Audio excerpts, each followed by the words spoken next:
Elisabeth Elma, des actualités uniques, dynamiques et renversantes dans le journal TV. Choisissez des matériaux sûrs pour vos constructions et votre foyer pour ne plus stresser. Vatimax, Manulciano ni vaovao.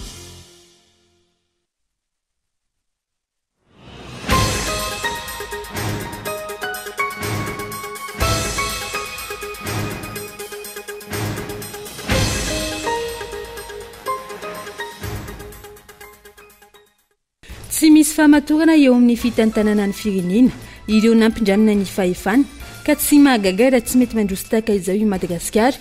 Izao minisitra efa fantatra hatry ny ela fa ho kandida solombavam-bahoaka tsy nahitana solony fa mpisolo-toerana no hitan'ny mpitondra fa vahaolana manoloana izao fahasahiranana efa mahazo ny vahoaka izao. Asa verimaina fotsiny ihany ho ny teknisianina raha izao vao iroso ikoropaka sy iroso amin'ny fanatsarana ny fanamboarana ny kianjam-bare ireo tompony andraikitra ny firosoana indray amin'ny fanamboarana io kianjam-bare io amin'izao volana vitsy tsy ahatongavan'ny fifanitsanana iadina amin'ny amboara maneran-tany eo amin'ny Comores sy Mali ny 3 sy 4 jona izao izay efa tara loatra ary azo antoka fa tsy hitondra tombotsoa ho an'ny malagasy ho ny fanazavana. Afatra mafonja no napetraka ny filohan'ny anteny miaram-pirenena teo aloha Christine Razanamahasoa nandritra ny fifamindram-pahefana androany ny tenany izay noesorina ambolitra teo amin'ny toerany rehefa tsy mitovy jery tamin'ny antokon'ny fitondrana. Mbola ao anatin'ny fahasahiranana ny eo anivon'ny sehatry ny tsy miankina amin'izao fotoana ary ny fanazavana ilaina ny tohana sy ny fanampiana avy amin'ny fanjakana malagasy izay tsy mbola misy amin'izao fotoana. Isy ny sosikevitra aroson'ireo sehatra tsy miankina raha misy ny fantsiana ny teti-bola-panjakana 424. Any ivelany hodinina eny amin'ny anteny mera amerikanina ny asabotsy ho avy izao ny fanampiana ho an'ny firenena Ukraine, Israel ary Taiwan. Mbola tsy fantatra treto ny fanampiana omena azy ireo raha ny fanazavana efa nisy ny baiko nomen'ny filoha amerikanina amin'ny fanomezana tohana sy fanampiana azy ireo. Arahintsika avetrany ary ny andindinizay.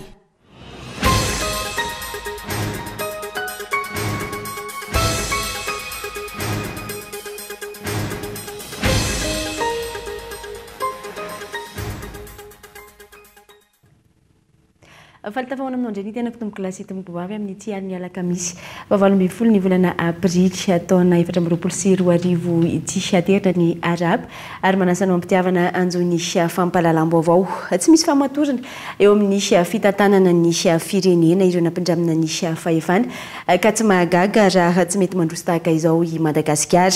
Izao minisitra efa fantatra fa o kandida ho solombavam-bahoaka tsy nahitana solony fa mpisolo-toerana no hitan'ny mpitondra fa vahaolana manoloana izao fahasahiranana mahazo ny vahoaka izao tranga izay manamafy ny fahantrana sy ny fahasahiranana ny vahoaka.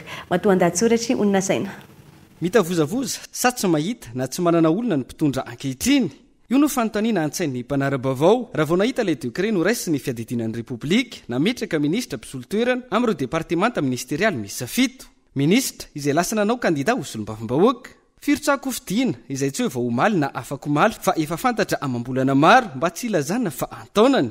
Azo antoka fa efa fantatra i Andry Rajoelina sy Tsay Christian Mialoha saingy toa tsy nahataitra azy ireo angamba ka io minisitra mpisolo-toerana io no napetraka. Fanjakana nefa no entina firenena no tantanina nefa takizany no fomba fiasa ka tsy magaga ho ny mpanara-baovao raha izao ny toerana misy an'i Madagasikara. Madagasikara tsy maintsy mandroso no irairaina nefa raha izao fomba fitantanana izao Madagasikara tsy ety androso ho iatran ny mpanara-baovao. Anton'izany miandry izay sitrapondro nampindramina ny fahefana ny asa rehetra ny fandraisana fanapa-kevitra lehibe ny anivon'ireo ministera misy 7 ireo ny fanaovan-tsony eo amin'ny famoaham-bola sy ny maro hafa sa ve ho ny famakafaka ny mpanara-baovao mbola ho averina ho ministra eny ireo kandida misy 7 ireo aoriana kely ka antony tsy ametrahana olom-baovao. Ireo ministra teo aloha ireo no fata-bahoaka niseho tamin'ny aino manjery samihafa ka anamora ny fandresen-dahatra ny mpifidy antony andefasana azy ireo ho kandida aka ny toerany eny Tsimbazaza fa rehefa avy eo ny lisitra faharoa no miakatra fa izy ireo iverina ho ministra ihany.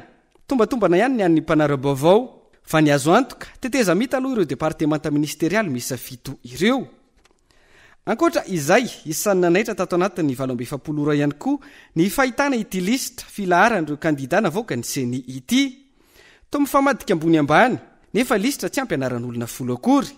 tandrevaka hita ety ampiandohana izay manamafy ny ayay ny olom-pirenena sy ny kandida hosolom-bavim-bahoaka momba ity rafitra mikarakara ny fifidianana ity. Raha anaran'olona vitsy toy izao aza izao no fahadisoana asa anao ahoana ny fikirakirana ny lisym-pifidianana antapitrisany fa indrindra ny voka-pifidianana.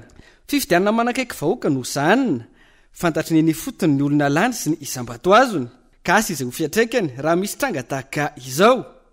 Vahoaka izay efa dodina miandrandra fanovana sy ho avy tsaratsara kokoa leo ny fanaovana politika sy ny fampanantenana pokaty. Ny mpitondra tsy andanina toa vao mianatra ray eo amin'ny fitantanana ny firenena nefa efa firy-taona no teo. Ankehitriny nilaza indray fa akatahaka ny fomba fitantanana ny Rwandais anarenana ny orinasa Jirama, anafatra manampahaizana vahiny indray tahaka ny fomba fanao hatr'izay. Orinasa Jirama izay araha malala fa tsy olana eo amin'ny olombelona fa noho ny fitsabahan'ny mpitondra tsy ireo olombitsy manam-pahefana ka manararoatra sy manao teny midina antony mahatonga ity orinasa ity bankrompotra tahaka izao. Firy ireo manampahaizana efa nitantana teo fa tsy nomena fahefana feno ka mahatonga ity orinasa mpanjakana ity amin'izao toerany ankehitriny izao. Mifandraika amin'izay ihany dia tsy misy vokatra tsara sapahitanana ny zato andro ny voalohany nitondra ny rajoelina ho ireo mpanao politika sy firaisamonim-pirenena endrika ratsy ho an'ny Madagasikara no nibahana nateo amin'ny lafin'ny politika izany na toe-karena na sosialy. To zaza vao miana mandeha nefa efa nitondra firenena antonany maro raha raisina ny teteza mita ny 5 taona voalohany ary izay 100 andro izay no mahafehy ny faneho-kevitra ireo mpanao politika sy firaisamonim-pirenena raha nanao tombana ny zava-bita ny Andry Rajoelina sy ireo departemanta ministerialisa tokony tao anatin'izay 100 andro voalohany izay. Raha tsy niendriky ny diplomasia malagasy manjaka ny fandikan-dalàna amin'ny endriny maro samihafa. Tena ny saforitaka ny resaka diplomasia sika satria niady tamin'ny européenne sika. Zany ny européenne zany ny financement, ny financier, ny pipsika, fanaovana lalana, école, hôpitaly, mamena n'io budgetsika io. Ka matoa i raha matoa ambassadrice ny teny hoe aiza ny volany fera zao ny tenanireny sizina ny tenaniny fa nampitenenina nireny pays agnatin'ny Union européenne izy hoe batenena zao ambassadrice fa mivaralila ny fitantanana ny vola Madagasikara.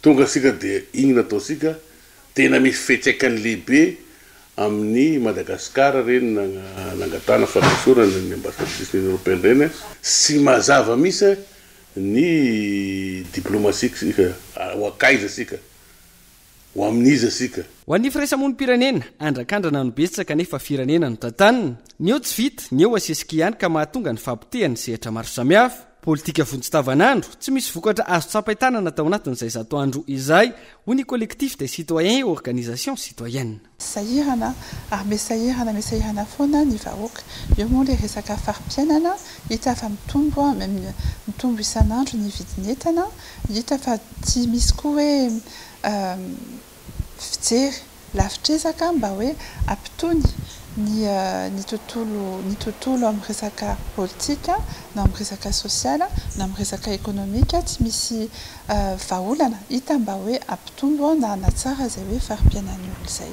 Fa amin'ilay resaka fandraisana andraikitra mbola tsy mazava hoe makaiza marina moa zany ny volam-bahoaka.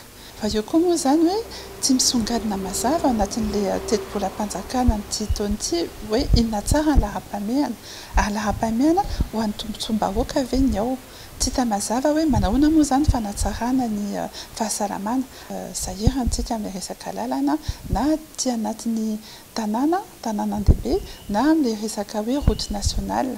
Efa niresahana hoe eo les fonds routiers raha tokony hoe efa misy vola tokony natokana ho an'izay fanamboaran-dalana izay eo koa le vola nomena ny gouvernorat ahafahany zareo mikarakara an'ilay lalana nefa ny amin'ny titaditsika olom-pirenena taratra izay hoe fanamboarana sy fikolokoloana ny lalana izay. Fampitehana, faharavana, fahasahiranana, fahantrana izay ilay 100 andro no irairain'ny Andry Rajoelina hoy ny mpanao politika ireo nolazaina fa manara-penitra io raha mahita io raha tsy ilaza afa-tsy nikanja ny parea. 100 andro aloha zany dia zéro fototra fisaha zay eny manara-penitra sisy manara-penitra zany fa lokoina ho lokony gn'antoko izy dia atao manara-penitra zavatra petatoko sihatra daholo hitanao zavatra natao tamoron-dava eny rodana daholo ohatran'izao hôpitaly natao ta manakara iny dia potikagna io ba io kianjany mahamasy io tokony nangataka hevitra tamin'ny CAF na tamin'ny FIFA hoe ahoana no indôla ny zavatra atao rehefa anao terrain fa sy gn'eritreritrinao fotsiny hoe zao de manara-penitra zao sika zao nafabaraka aizana nanaovanao match toatoa eto politique gn'indesinao manao zavatra balaoasy gn'indesinao manao zavatra ka ny agoany mifandray amin'ny demokrasia asika eto sisy demokrasia zay miteny de esorina miteny zao hoe i Panna i Christine président l'Assemblée nationale zay nisorina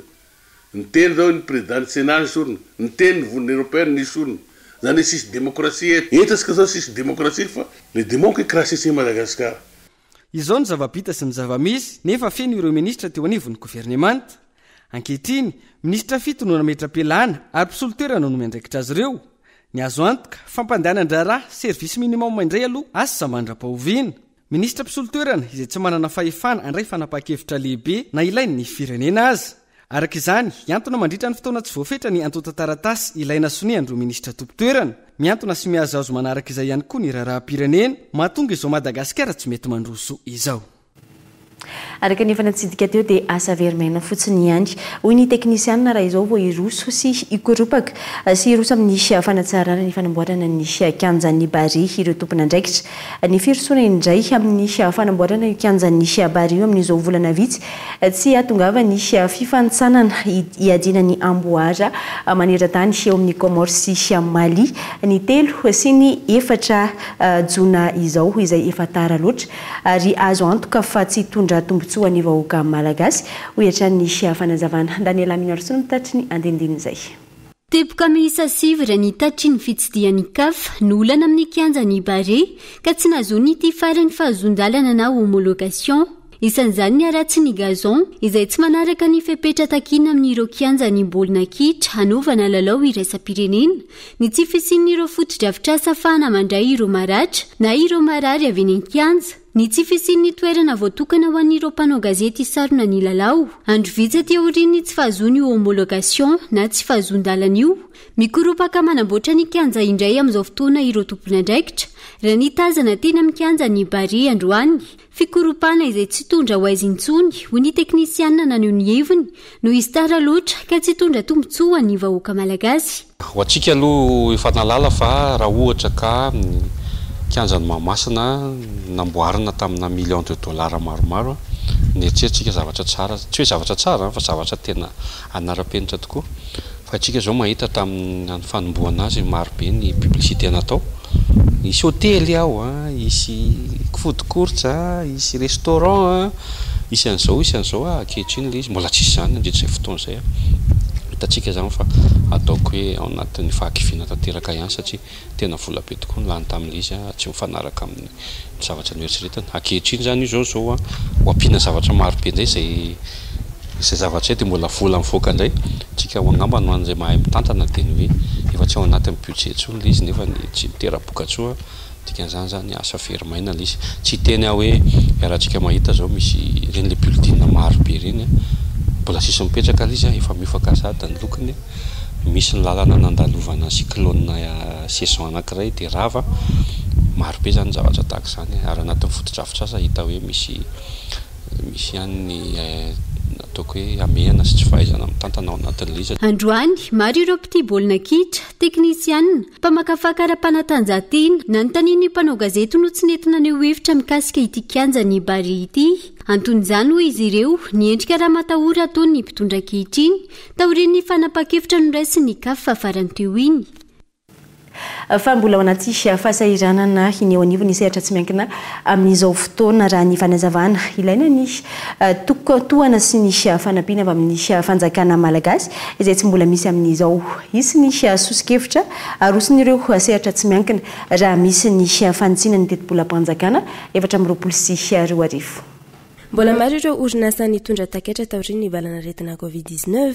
Tsy izany ihany efa misy fiatraikany amin'ireo orinasa eto an-toerana ihany koa ny ady ao Ukraine sy Russia. Manambana ihany koa ankehitriny ny ady ao amin'ny Israel sy Iran ary mbola ao anatin'ny fahasahiranana tanteraka ny sehatry ny toe-karena raha ny fanazavana.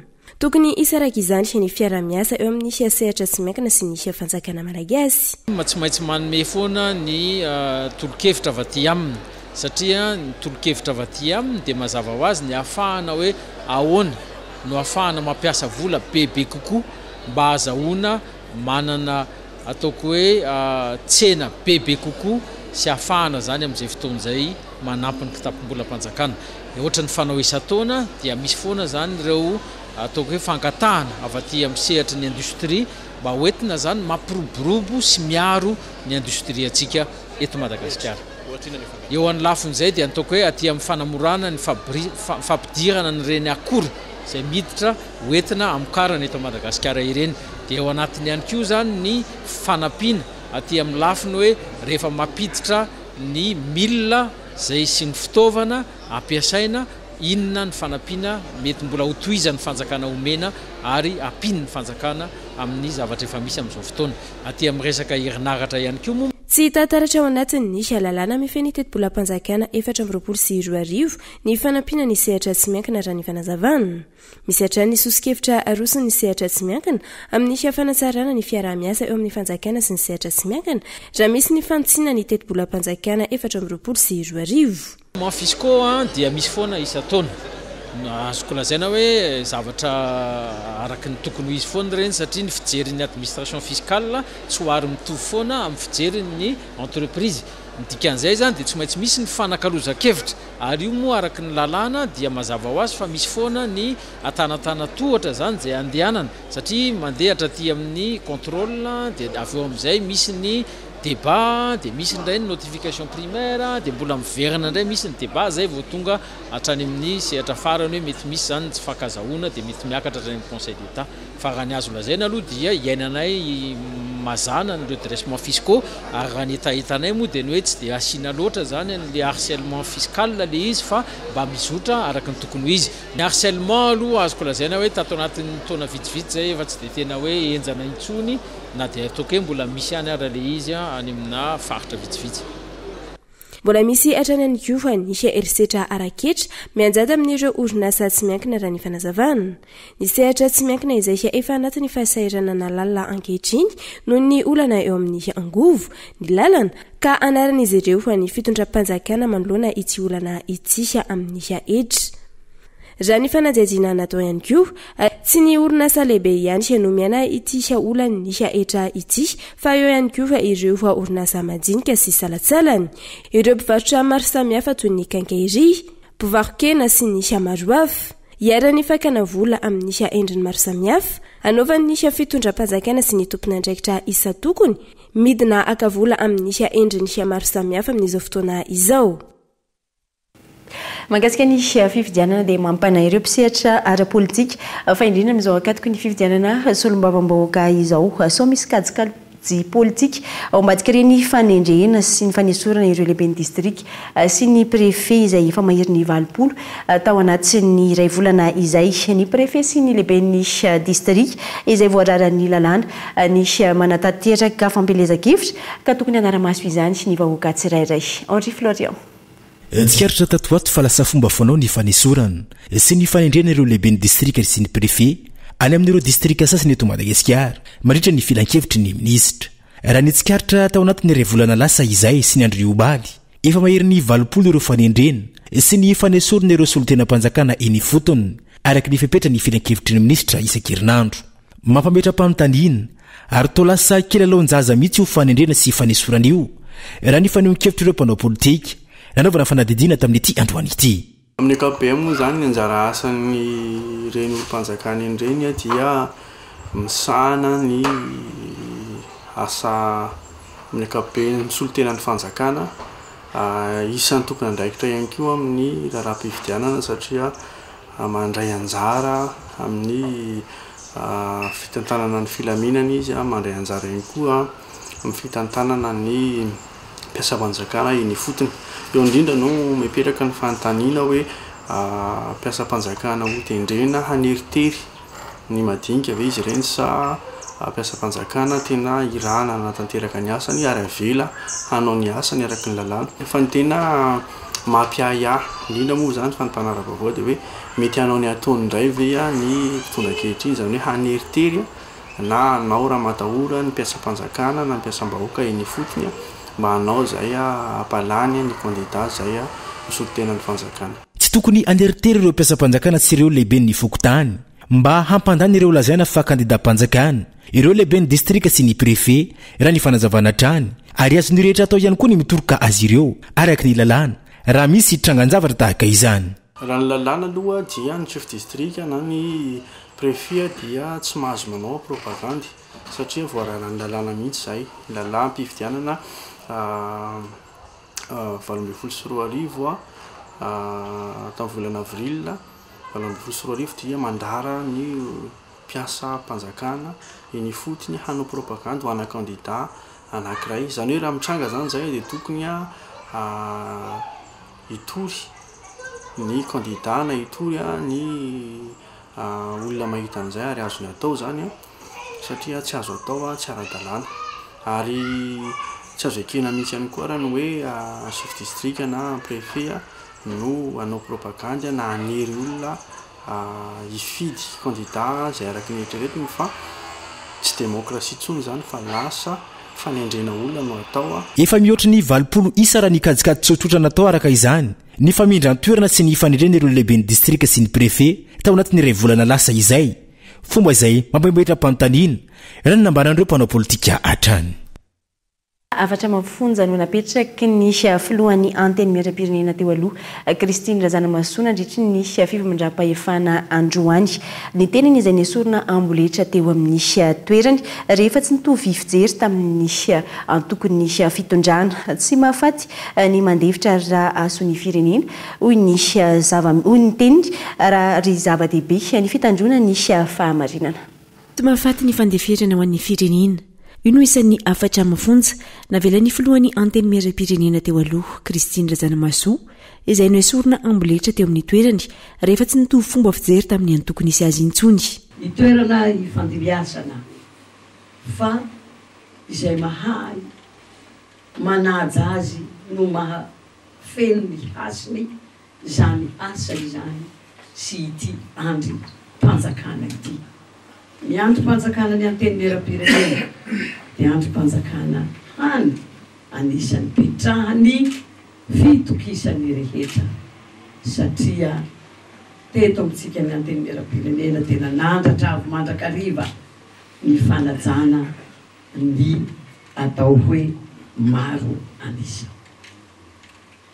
Koa dia mitsodrano anao Monsieur le Président de l'Assemblée nationale Rabeny Irina Jean-Jacques mahaleova mahalasana androvo mandrakariva ny voninahitry ity anteny miara-pirenena ity fa ny fitandrovana ny voninahitry zany anteny miara-pirenena izany na teto toerana na eran-tany tany ampitan-dranomasina no mahatonga an'izao passation izao aoka ho sary-piara amin'ny fahamarinana hianareo sy ny filaminana ny fifanajana ary ny fandeferana fa ny mandevitra tompoko dia tsy mba maty fa raha mandevitra ianao dia hasandratry ny tompo ary fitanterany izay rehetra kasainao ka dia hoela velona ity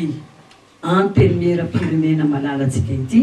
Resy lahatra tamin'ny fomba ny tantanan'ny filoha teo aloha ity androm-panjakana ity ny filompisolo-toerana ankehitriny ary nankasitraka izany vinanapetra ny ampananjana ny lalàna rehetra na eo amin'ny fandraisana fanapa-kevitra izany na eo amin'ny fanatanterahana ny asa eo anivy ny anteny miara-pirenena.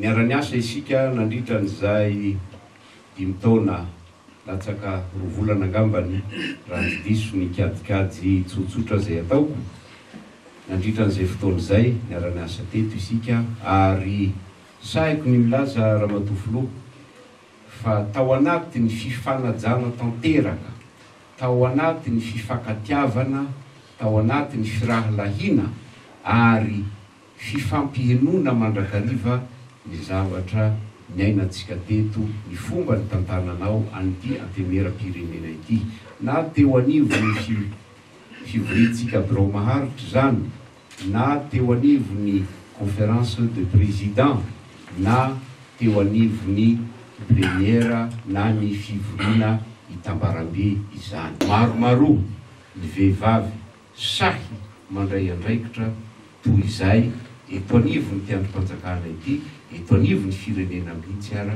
satria izay fandraisana andraikitra ao zay raha matoa filoha no andrasany vanim-potoana tadiaviny zava-misy izay iainantsika amin'izao fotoana izao.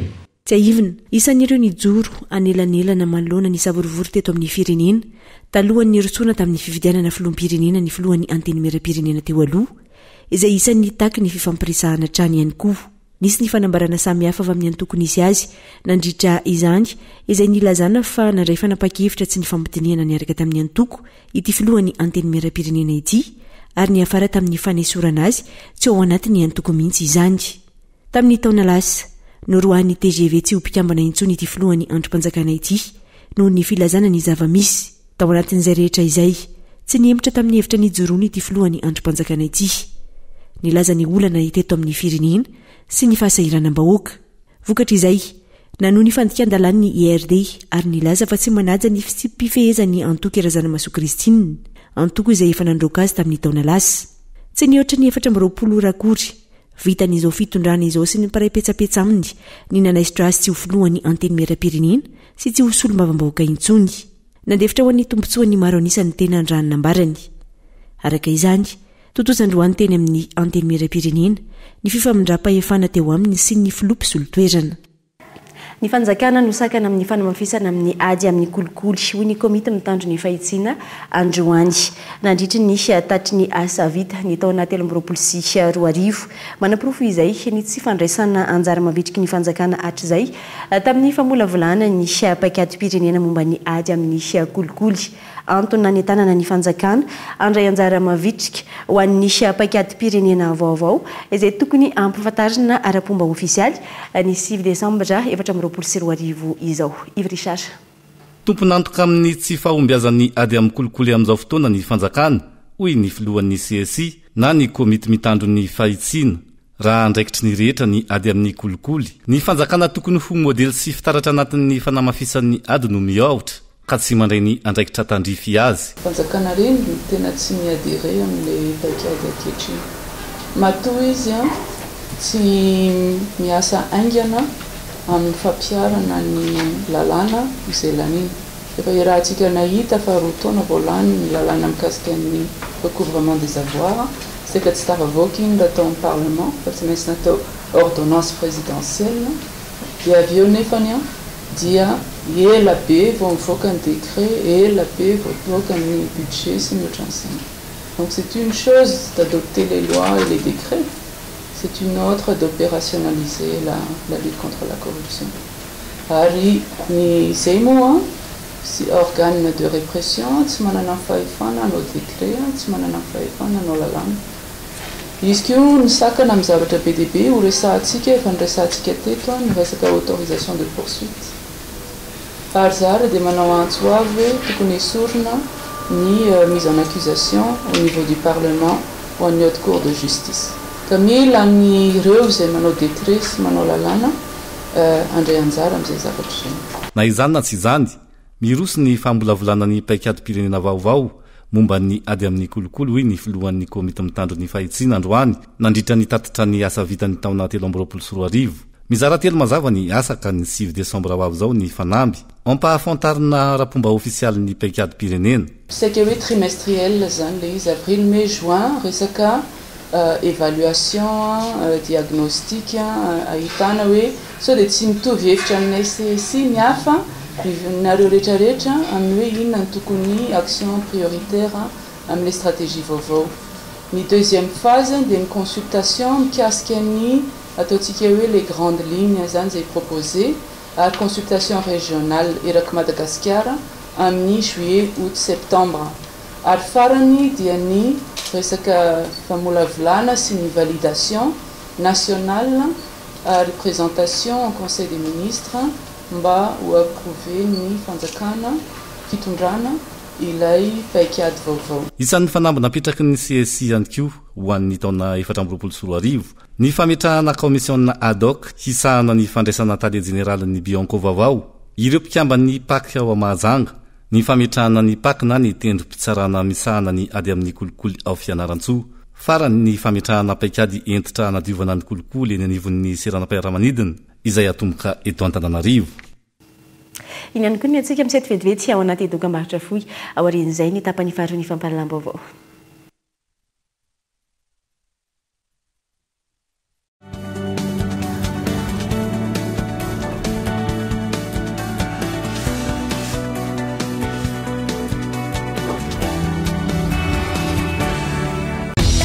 Paska sambatra miaraka amin'ny Zarakado ararodiny fihenam-bidy amin'ny Fil Prime sy Wikif Max 4G sady mbola toloranay écouteur earbuds tellement ihany koa ianao iainona mozika amin'ny fety miampy bonus méga isary fena amin'ny fotoana rehetra aza tara hatramin'ny 30 aprily any hitanao any amin'ny Telma akaiky anao.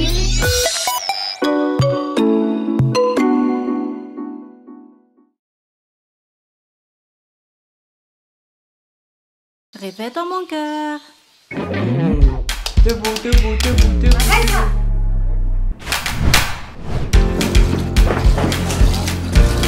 Ça suffit. Laisse-les, c'est pas grave. Arrête, c'est pas grave. C'est pas grave.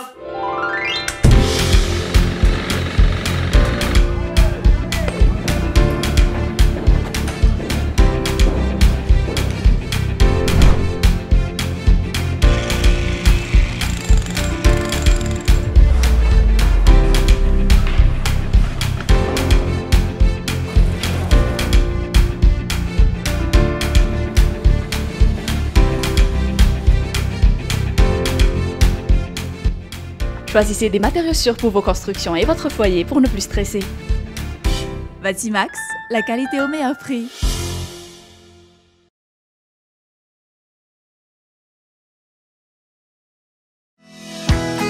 Ho avy ny fifidianana solombavam-bahoaka iana olo-pirenena voasoratra anarana anaty lisam-pifidianana no hifidy izay député isoltenan'ny malagasy eny amin'ny anteny mera-pirenena. Miasan'ny solombavam-bahoaka ve? Miady ho an'ny tombotsoan'ny malagasy amin'ny alalan'ny fandaniana lalàna. Manara-masina asan'ny gouvernement sy ny fitantanany volam-panjakana. Fanteny tsara noho izany izay hofidiana mba tsy hanenina. Olom-pantatry ny fiarahamonina ary mahafantatra ny fiarahamonina sy ny tontolo iveloman'ny olo-pirenena. Olona nianatra na sy mahay ny antom-piasain'ny anteny mera-pirenena sy ny fiatraikany lalàna hofidiny na ho lavina. Olona vonona nohitra ny kolikoly na amin'ny fandaniana lalàna na amin'ny fanomezana ohatra tsara amin'ny asany mahitsy fitondran-tena ary tsy mampitafianatra ny anteny mera sy ny repoblika. Ho an'ny fifidianana solombavam-bahoaka 2024 nda ho anao safidy malina mari-potitra ary voasaina tsara.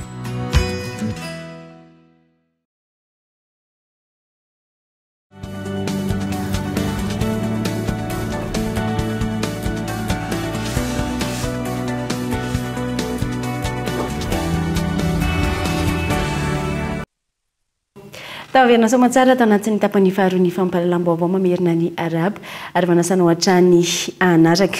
Anomboantsika izay tapany faharoa izay dia anomboka indray ny fisoratana anarana amin'ny fampiofanana ireo mpandraharaha sy ireo lehiben'ny orinasa eto Madagasikara amin'ny alalan'ny tetikasa Seed Transformation Programme izay amin'ny alalan'ny tetikasa izay karakarain'ny université any ivelany Stanford, Seed sy ireo orinasa Henri Fraise Fils kasaina ho maro ireo mpanday anjara amin'ity andiany manaraka ity noho ny fahombiazana sy ny vokatsoa nositran'ireo mpiofana teo aloha raha ny fanazavana.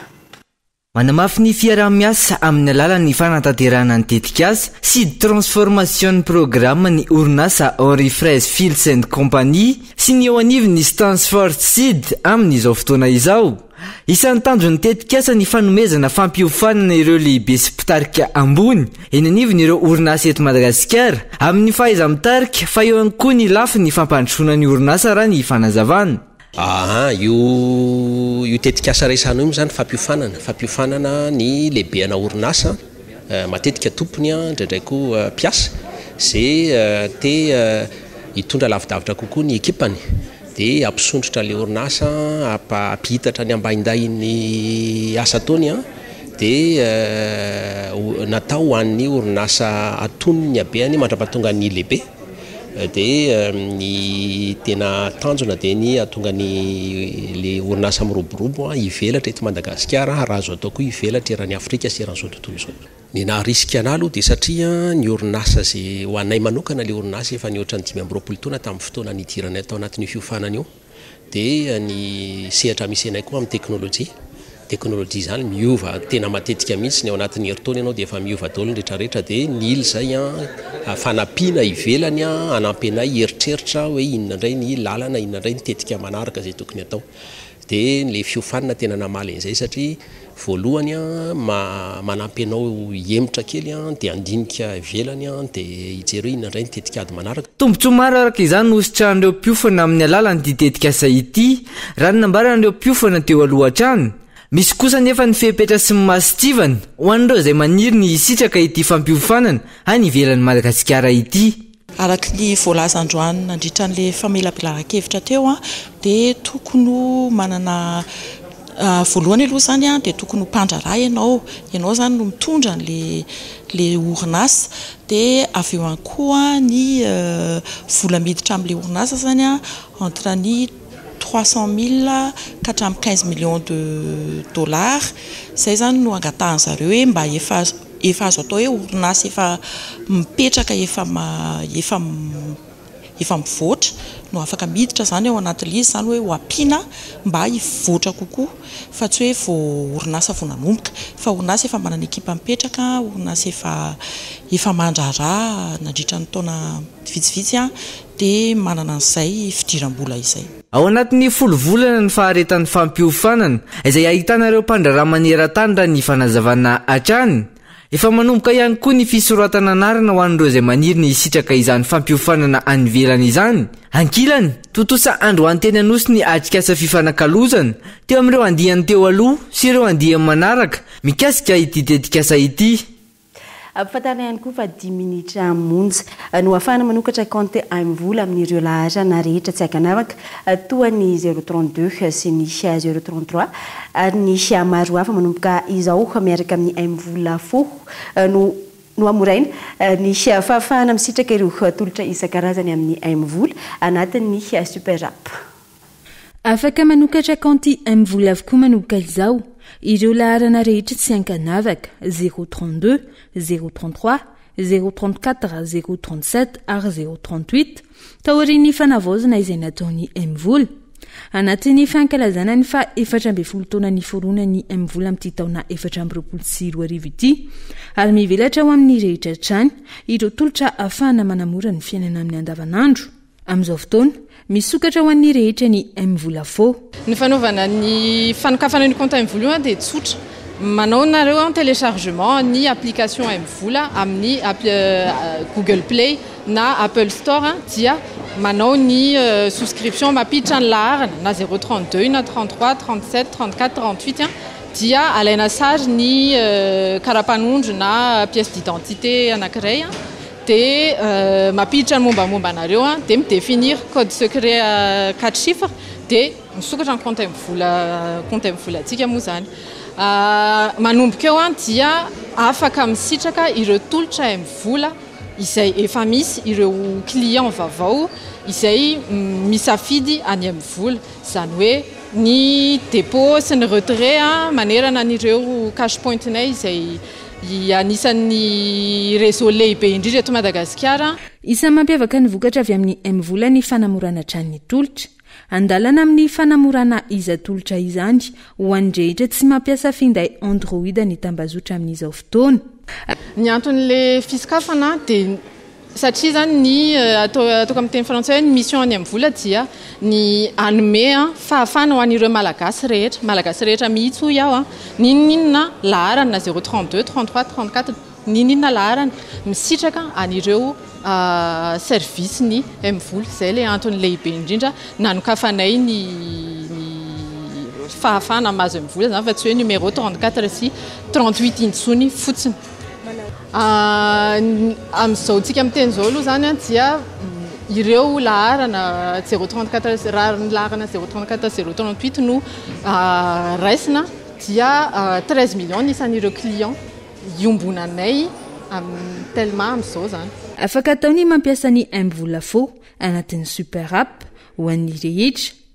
Ny M-vola izay tsy mijanona intsony amin'ny fandefasana sy fandraisana vola fa efa miroso amin'ny fampindramana vola amin'ny M-vola avance, ny fitahirizana amin'ny M-vola épargne, fa ihany koa ny fanamorana ny fizaham-pahasalamana ho an'ny daholobe. Pejy politika dia vola kakafitra omaly tsy miova fampanantenana pokaty sy fampandriana atrisatrandy ny ataon'ny mpitondra ankehitriny hoy ireo mpanao politika ananio ny heviny maloana ireo fampanantenana vaovao voalaza tao anatin'ny filan-kevitry ny minisitra izay nitodsaina tany Toamasina iny. Ny vahoaka malagasy izay tsy tokony anaiky ho rebirebena intsony indrindra amin'izao akatoko ny fifidianana sy mbavam-bahoaka izao. Tapaka nandritry ny filan-kevitry minisitra omaly 17 aprily tao Toamasina nitadiavana vahaolana azo tsapain-tanana maika mipaika tanteraka any amin'ny vahoaka toy ny fanadiovana ny tanàna indrindra eo amin'ny lafiny fandehanan-drano sy eo amin'ny lafiny famatsiana herinaratra sy fanamboaran-dalana fampanantenana izay azo heverina ho fampandriana drisa fotsiny ihany tahaka ny mazatra hoentina mambabo ny fony maro indrindra amin'izao ankatoko ny fifidianana solombavam-bahoaka izao ho ny mpanao politika naneo ny heviny. Oera ihany maly tsy miova reny zany hoe zavatra fataony ihany mbola averiny io kilangaringa famitanana malagasy amin'ny fifidianana zany hoe mbola ho aby ny zavatra hiperaka dia mbola be dia be zavatra tsipisipiny eo varivary tsinjokely hividianana safidim-bahoaka resaka kamela sy ny sio zay zany no entiny hamitanany fony olona amin'izao fotoana sarotra fa za mianasany malagasy eritreritra sy asany malagasy mba eritreritra mba tsy hanenina indroa satria ny fifidianana ho an'io candidature ny fanjakana io dia député omoana io tsy teny zany io any Tsimbazaza fa baiko loatra henindreo. Maloana izany anjarany tsirairay ny mieritreritra indrindra mialohany izao irosona amin'ny fifidianana solombavam-bahoaka izao ialana amin'izay mety ho nenina ho hiatrany fanehoan-kevitra. Ho an'ireo malagasy mbola mino an'ilay fampanantenana dia rarany raha hifidy ho an'zareo fa raha ohatra kosa hoe tena tsy mintsony atao anatin'izay efa-bolana nandeha izay midiavina izay ka hoe ny ratsy ny farim-piainana ny ratsy ny jiro ny rano moa no nampanantenaina ny vidim-piainana nampanantenaina dia ho tsaraina kosa angamba tsy hiverina amin'ny ireo taloha eo intsony ny vahoaka malagasy amin'ilay fifidianana manaraka. Ny olana moa zany dia hoe vola no miasa fa dia eto zany dia hoe ny vola ave no miasa sa ny aparato ka na ny conscience na ny fandinihana amin'ny zavatra mitranga fa ny ranomarina aloha dia tena mafy ny fiainana raha mbola ampanantenana zavatra zany tokony maro ihany ny tsy hina. Raha ivererana fampanantenana sy ivelirany maro noho ny mbola tsy tanteraka izao fitondram-panjakana izao 10 taona aty aoriana. Raha tsy laza afa-tsy ny fanamboarana ny laram-pirenena fa 13 izay efa nianiana ny mpitondra fa tsy hanaova ny politika intsony raha tsy vitany tao anatiny izay 10 taona izay. Teo ihany koa ny mikasika ny famahana ny olona ny herinaratra, ny fanamboarana ny lalana eto Antananarivo renivohitra sy ireo lalam-pirenena maro samihafa, ny famoronana asa ho an'ny tanora sy ny maro hafa saingy izao mbola miampy izao indray ho hiatrany fanehoan-kevitra. Mialohan'ny idirantsika amin'ny mariasaka avy any ivelany dia ampahafantarina fa misy fitokonana vondron'olona na mpivarotra ny marimarina kokoa eny Analakely amin'izao fotoana. Ireo mpivarotra izay tsy manaiky ny fandaminana avy amin'ny PDS raha ny fampitambo avao ka manao ny fitokonana amin'izao alina izao. Tahaka izay ihany koa ny Amboditsiry izay mitokona noho ny fahatapahan-jiro sy ny rano ireo mponina. Raha ampitso no tanterana amintsika eto ny sary sy ny feo mahakasika izay fa amin'ity alina ity dia hirosontsika ny maresaka avy any ivelany ojany eny amin'ny anteny mery ao Amerika ny asabotsy ho avy izao ny fanampiana hoentiny ny firenena ity any Ukraine, Israely ary Taiwan. Mbola tsy fantatra treto ny fanampiana omena azy ireo raha ny fanazavana. Efa nisy ny baiko nomen'ny filoha Amerikana amin'ny fanomezana tohana sy fanampiana azy ireo. Dia zany reto miklasy mitoavy masakazona tolotra tamin'ity alina ity isaorina feno ianao naizanaiza misy anao nanjo izany hatramin'ny farany raha ampitso amin'ny ora mazatra ny tenako sy ny ekipa ny fampalambo avao mamy fotoananao eto indray mandra-piona dia samy mitombo amin'ny fahasoavana.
Choisissez des matériaux sûrs pour vos constructions et votre foyer pour ne plus stresser.